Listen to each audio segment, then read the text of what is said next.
Hello aspirants, welcome to education board. कैसे हैं आप? उम्मीद करता हूँ आप अच्छे होंगे। लास्ट लेक्चर में हमने वयस्क मनुष्य का जो दंत सूत्र है वहाँ तक पढ़ लिया था और बच्चे के दंत सूत्र के बारे में हम पढ़ रहे थे, जो कि थोड़ा सा रह गया था। उसको हम कंप्लीट करते हैं और फिर आगे स्टडी करते हैं। तो जो हमने वयस्क मनुष्य का बताया था वो फॉर्मूला था 2123 अपॉन 2123। यानी अगर हम जबड़े की बात करें तो इस जबड़े का जो आधा हिस्सा है हमने इसका फॉर्मूला बनाया है ना।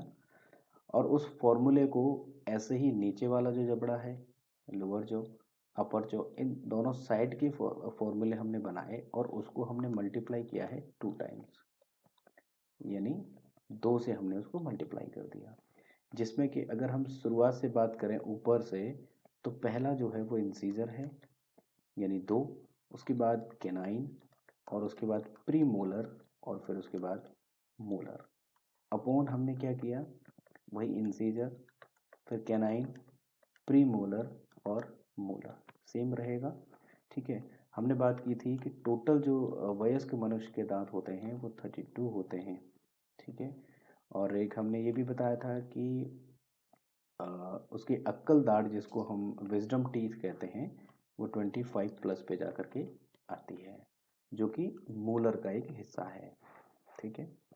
इसके बाद में दंत सूत्र बच्चों का अगर देखें तो मैंने आपको बताया कि 2102 अपॉन 2102 और इंटू 2। इसमें वही सेम इंसीजर होगा, क्योंकि हमने ज़ीरो की जगह हम इसको मिस नहीं कर सकते।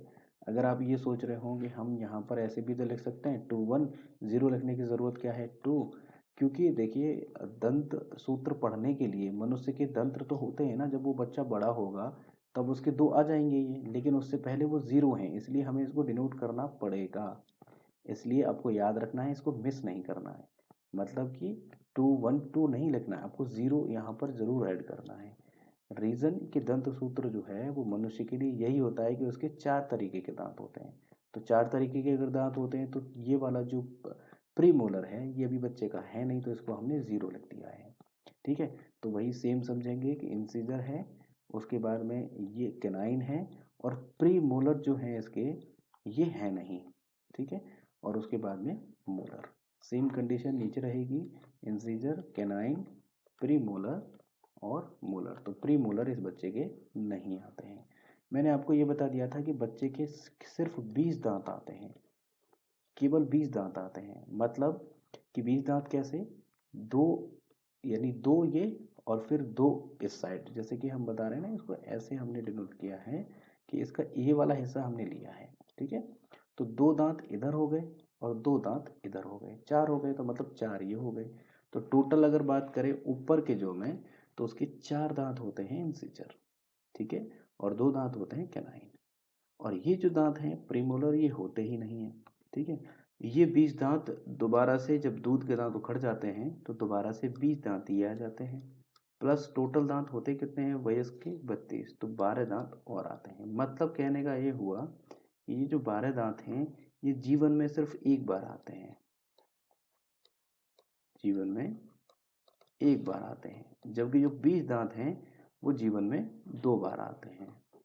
अब ये जो एक बार दांत हैं ये जो आ रहे हैं, इनमें कौन से हैं? प्रीमोलर। प्रीमोलर जीवन में सिर्फ एक बार ही आती हैं। ठीक है। यहाँ तक हमने इसको कंप्लीट कर लिया। एक चीज़ और यहाँ पर समझ लेंगे कि जो दांतों के ऊपर जो कवरिंग होती है दांतों की, उस कवरिंग को हम ये मानते हैं कि वो सबसे ज़्यादा कठोर हमारी बॉडी का तत्व होता है। ठीक है। अच्छा, पहले हम समझते हैं कि स्टडी ऑफ टीथ को हम क्या कहते हैं। स्टडी ऑफ टीथ, तो उसको बोलते हैं ओडोंटोलॉजी। ठीक है। और जो दांतों के ऊपर कवरिंग होती है, जिसको हम अपनी बॉडी का सबसे ज़्यादा कठोर तत्व मानते हैं, उसको हम इनेमल कहते हैं। इनेमल, इनेमल, इसको हम इनेमल कहते हैं। और ये सबसे ज़्यादा कठोर होता है, बॉडी का सबसे कठोरतम तत्व। सबसे विषैला तत्व कौन सा होता है? अमोनिया। सबसे विषैला कौन सा है? अमोनिया। लेकिन सबसे कठोरतम अगर पूछता है तो इनेमल। ठीक है, अब ये पूछ सकता है कि इनेमल जो है वो कठोरता जो इसकी होती है वो किसके कारण होती है? तो वो होती है फ्लोरीन के कारण। फ्लोरीन, फ्लोरीन एक तत्व होता है, फ्लोरीन एलिमेंट, उसके कारण इसकी जो कठोरता है वो सबसे ज़्यादा होती है। ठीक है, अब यहाँ पर कुछ दांतों की टर्मिनोलॉजी है जो कि कभी पूछ ली जाती है, तो वो टर्मिनोलॉजी एक बार देख लेते हैं। तो वो टाइप्स होते हैं दांतों के, जैसे थीकोडोंट। थीकोडोंट वो दांत होते हैं जो जबड़े में धसे हुए रहते हैं।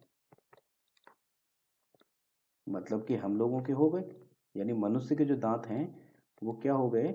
जबड़े में धसे हुए होते हैं। तो मनुष्य के दांत कैसे हो गए? थीकोडोंट। ठीक है, उसके बाद एरोडोंट। ये वो दांत होते हैं जस्ट इसका अपोजिट है, ऐसे आप अपोजिट मान लीजिए इसको, एरोडोंट को। ये होते हैं जो जबड़े में धसे हुए नहीं रहते हैं, जबड़े में धसे हुए नहीं।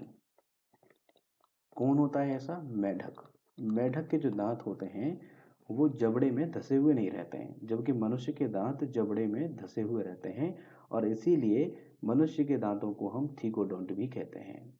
ठीक है, और एरोडेंट, एरोडेंट से आप समझ लीजिए हवा में, यानी जबड़े में नहीं है वो, इसलिए जबड़े में धसे हुए दांत किसके होते हैं? मनुष्य के। और जबड़े में जो बाहर होते हैं जबड़े से, उसको मेढक के दांत हम डाई फायोडोंट, डाई फायोडोंट। डाई मतलब दो बार, जीवन में दो बार आने वाले दांत, जीवन में दो बार आने वाले दांत, दो बार आने वाले दांत। अब जीवन में दो बार आने वाले दांत कौन से हो गए? वही आप देखिए, पहला कि एक तो प्रीमोलर जो था, प्रीमोलर वो सिर्फ एक ही बार आ रहा था, है ना, प्रीमोलर। इसके अलावा विजडम जो टीथ है, विजडम, विजडम टीथ, ये भी एक ही बार आ रहा था। तो मतलब हम इनको ये कह सकते हैं ना कि ये डाइफोडोंट हैं। कौन से? एक तो प्रीमोलर और एक विजडम टीथ।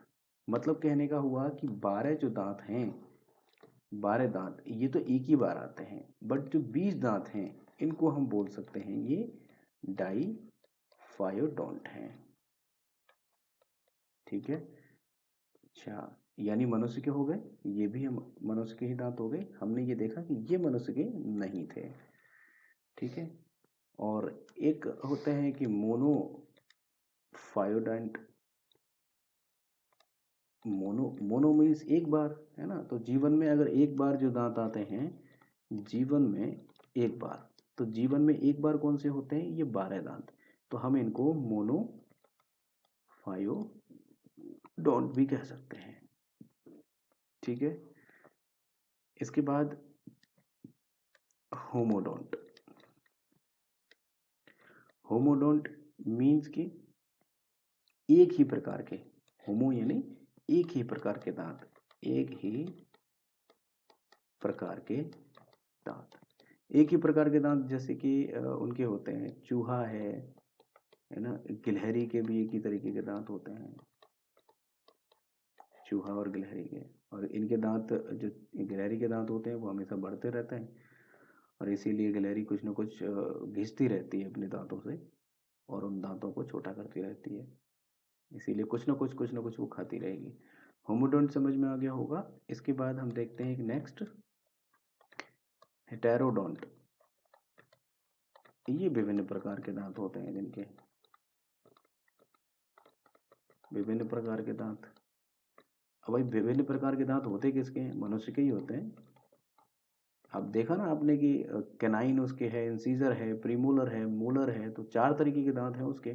तो विभिन्न प्रकार के दांत किसके हो गए? मनुष्य के। तो देखिए यहाँ पर मनुष्य हो गया, यानी एक जगह, और यहाँ पर भी मनुष्य है, यहाँ पर भी मनुष्य है ना। कहाँ पर नहीं है? तो वो देखिए यहाँ पर, ये और ये।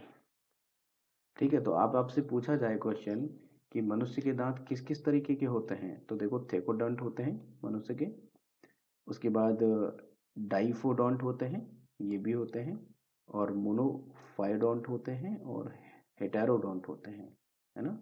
ये सब मनुष्य के दांत होते हैं। दांतों को कंप्लीट हमने कर लिया, ठीक है। और इसी तरीके के क्वेश्चन आपसे पूछे जाएंगे, और इससे बाहर क्वेश्चन दांतों से नहीं पूछे जाते हैं। अब दांतों के बाद हम पढ़ लेते हैं स्टमक के बारे में, क्योंकि हम आहार नाल को पढ़ रहे थे। आहार नाल में हमने मुख को पढ़ लिया, मुख के बाद ग्रसनी, और ग्रसनी के बाद ग्रासनरी यानी माउथ, माउथ के बाद फेरिंग्स, और फेरिंग्स के बाद ईजोफेगस, और ईजोफेगस के बाद खाना आता है स्टमक में, ठीक है। और स्टमक कैसा होता है ये देखिए, ये स्टमक है, ये वाला हिस्सा ईजोफेगस है, ठीक है। यहां से खाना आया स्टमक में, ये देखिए ये स्टमक है। यहाँ पर जो खाना है, खाने में जो प्रोटीन हमने खाया था, उस प्रोटीन का 70% पाचन, यानी सर्वाधिक पाचन अगर हम कहें 70% पाचन प्रोटीन का, वो यहीं होता है, ठीक है।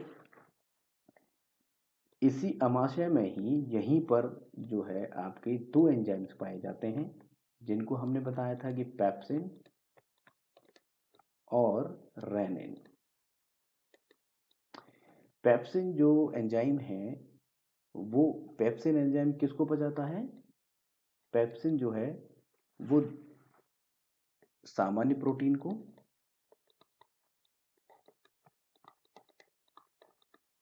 ठीक है, जबकि जो रेनिन है वो पचाता है आपके दूध वाले प्रोटीन को, दूध के प्रोटीन को। और दूध में कौन सा प्रोटीन पाया जाता है? काइसिन या फिर कैसिन, कैसिन प्रोटीन, ठीक है।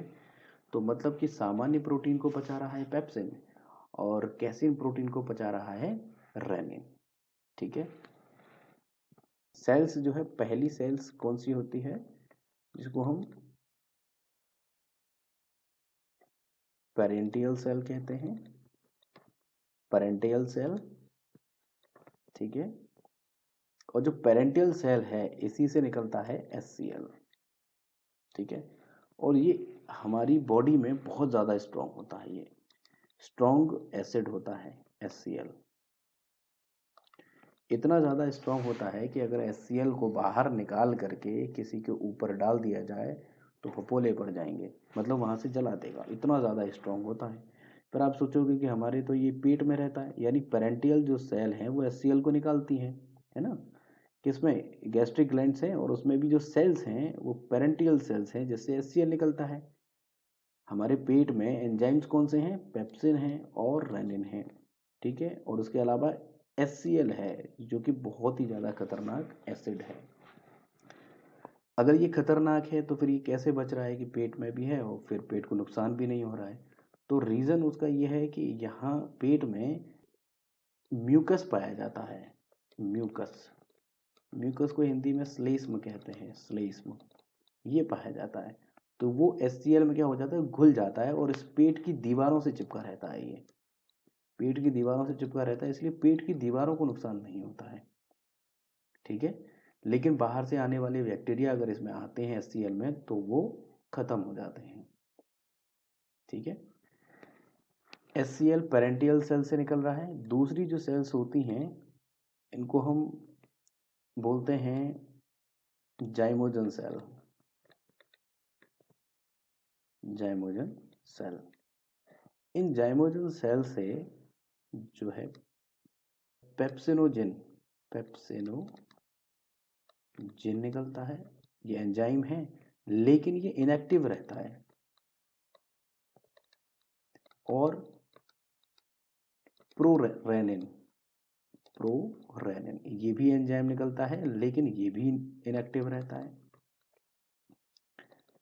अब HCl निकला, ठीक है, HCl निकला जो कि बहुत ज़्यादा स्ट्रॉन्ग है। ये HCl का ही काम है कि पेप्सिनोजिन और प्रोरेनिन को एक्टिव करना, ठीक है। ये HCl ही इनको क्या करता है, एक्टिव करता है। हमने दो सेल्स देख ली, पेरेंटियल सेल और जाइमोजन सेल। तीसरी सेल देखते हैं, ये है म्यूकस सेल। ठीक है, और म्यूकस सेल से क्या निकलता है, जो मैंने बताया कि HCl को जो ठंडा करने के लिए है, जो पेट की जो दीवार है उस पर चिपक जाता है और HCl में मिल जाता है, जिससे कि HCl जो इतना स्ट्रॉन्ग है इतना नुकसान नहीं पहुंचा पाता। तो यहाँ से जो निकलता है म्यूकस सेल से म्यूकस निकलेगा, म्यूकस। और म्यूकस जो है इसको हिंदी में कहते हैं श्लेष्म। ये क्या होता है, अल्कलाइन होता है, ये क्षारीय होता है। क्षारीय का मैंने आपको बता रखा है कि जिसकी वैल्यू pH मान अगर 7 तक आता है और 7 से अगर नीचे है तो वो अम्लीय हो जाता है, और अगर 7 से ऊपर वैल्यू है तो वो क्षारीय हो जाता है। और जितनी ज़्यादा वैल्यू होगी उतना प्रबल क्षारीय होगा, और जितनी कम वैल्यू होगी उतना ही प्रबल अम्लीय होगा। ठीक है, तो ये इसमें मिल जाता है क्षारीय।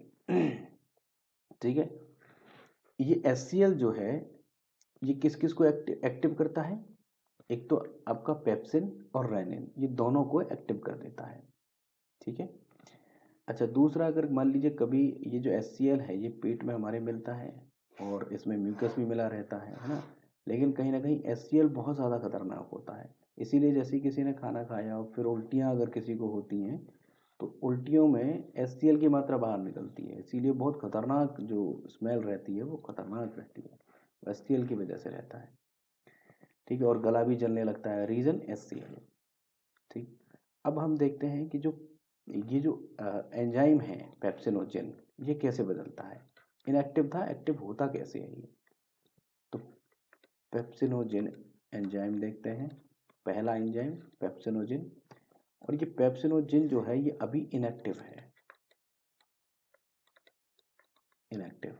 इसको एक्टिव कौन करेगा, HCl। HCl क्या करेगा, एक्टिवेट करेगा, एक्टिवेट, और एक्टिवेट होकर के ये बन जाता है पेप्सिन। अब हो गया ये एक्टिव पेप्सिन। और पेप्सिन क्या करता है, ये प्रोटीन का पाचन करता है। अब ये करेगा प्रोटीन पाचन, और मैंने बताया कि पेप्सिन जो है वो किस तरीके के प्रोटीन का पाचन करता है, सामान्य प्रकार के प्रोटीन का, और इसको बदल देता है पॉलीपेप्टाइड में, पॉलीपेप्टाइड, और इसके साथ साथ पेप्टोन्स, पॉलीपेप्टाइड एंड पेप्टोन्स में ये बदल देता है। दूसरा हमने एंजाइम देखा प्रोरेनिन, अभी इनएक्टिव है ये। दूसरा हम देखते हैं प्रोरेनिन, ये क्या है, अभी इनएक्टिव है, इनएक्टिव।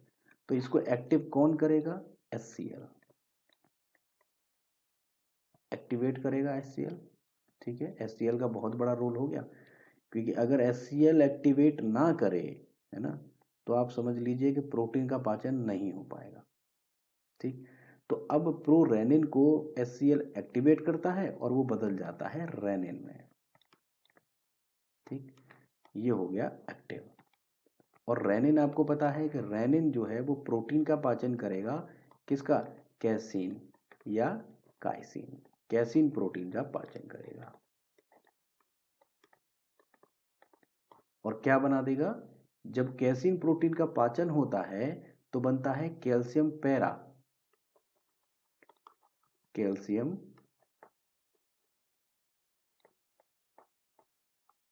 पैरा काइसिनेट,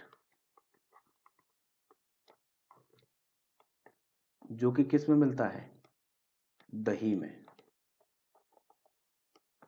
कैल्शियम पैरा काइसिनेट, इसमें ये बदल देता है।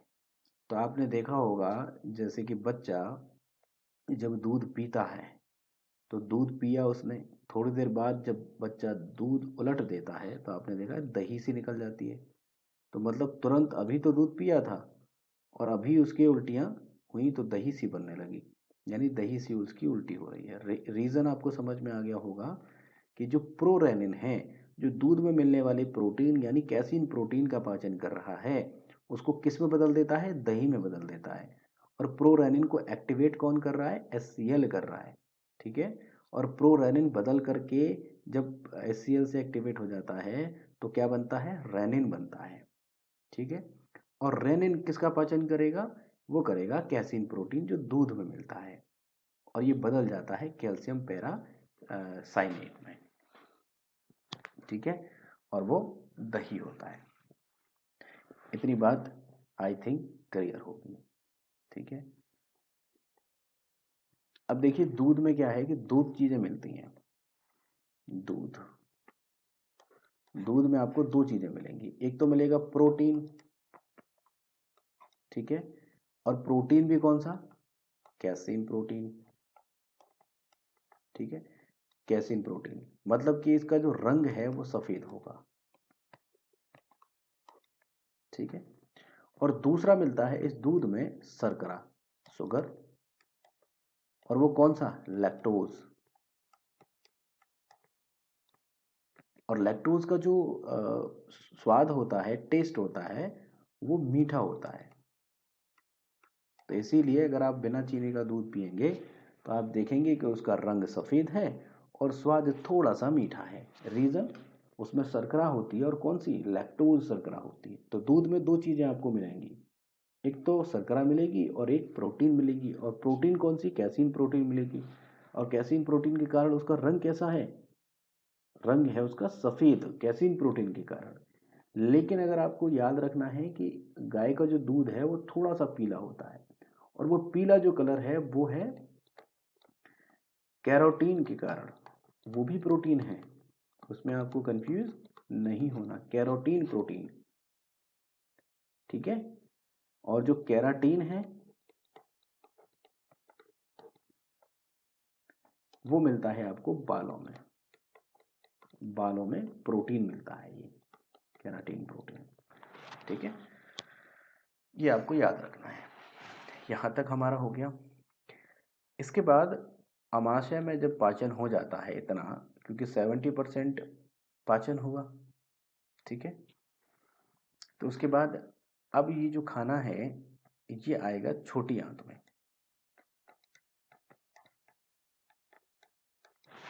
छोटी आंत का मतलब स्मॉल इंटेस्टाइन में।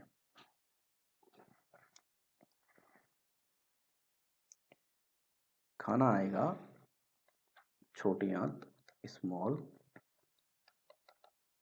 इंटेस्टाइन। और हमने बताया कि स्मॉल इंटेस्टाइन के तीन प्रकार की ये होती है। स्मॉल इंटेस्टाइन तीन प्रकार की होती है। स्मॉल इंटेस्टाइन के तीन भाग होते हैं। पहला भाग है ड्यूडेनम, पहला भाग ड्यूडेनम, दूसरा भाग जेजुनम, और तीसरा भाग इलियम। हिंदी में देखें तो ग्रहणी, और ये मध्यांत्र, और ये शिशांत्र। ये इसके तीन भाग होते हैं। ये जो है इसकी लंबाई तो बहुत ज़्यादा होती है, जो बड़ी आंत है उससे ज़्यादा इसकी लंबाई होती है, लेकिन फिर भी इसको छोटी आंत क्यों कहते हैं? क्योंकि इसकी जो चौड़ाई है, इसकी जो चौड़ाई है वो बहुत कम है कंपैरिजन में बड़ी आंत के, इसलिए हम इसको छोटी आंत कह देते हैं, साइज यानी मोटाई के हिसाब से, ठीक है। और इसकी लंबाई अगर देखें तो लंबाई इसकी 22 फीट होती है, ठीक है। और इसका निर्माण तीन भागों से मिलकर होता है। आज हमने अमाशय के बारे में डिटेल में समझ लिया है। अब नेक्स्ट हम जब छोटी आंत पढ़ेंगे और उसके बाद बड़ी आंत पढ़ेंगे, हमारा आहार नाल लगभग कंप्लीट हो जाएगा, ठीक है। उसके बाद जो सहायक इसके अंग हैं, पाचक अंग, उनको हम बारीकी से समझेंगे। तो आज की वीडियो में हम इतना ही रखते हैं, बाकी मिलते हैं नेक्स्ट वीडियो में। तब तक के लिए थैंक यू सो मच।